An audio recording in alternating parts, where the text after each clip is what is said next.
ଦେଖୁ ଦେଖୁ ପ୍ରଥମ ଯେଉଁ 4-5 ସେକେଣ୍ଡର ରିଲ୍ଟା କାଟିବାକୁ ବୋଧେ ଭୁଲି ଯାଇଥିଲେ। ସମସ୍ତେ ଦେଖି ବି ଛନ୍ତି।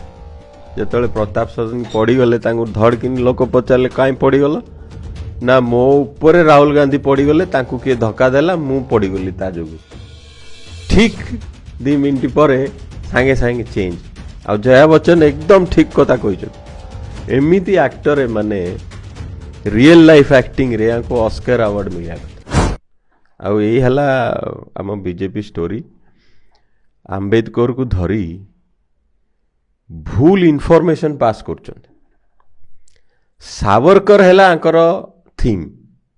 ପେଟ ଭିତରେ ମାଇଣ୍ଡରେ ସାବରକର ଚାଲିଛି, କିନ୍ତୁ ଇଆଡ଼େ ଆମ୍ବେଦକର ନାଁ କହି ସାଡ଼େ ସାବରକରର ଲୁଡ୍ ଲଗାଇବାରେ ବ୍ୟସ୍ତ। କାହିଁ ସତ କଥା କହୁନ ଯେ ନାଇଁ ଆମେ ସାବରକର ଫଲୋଅର, ଆମେ ସିଏ ଯାହା କହିକି ଯାଇଥିଲେ ଆମେ ସେଇଆ କରୁ।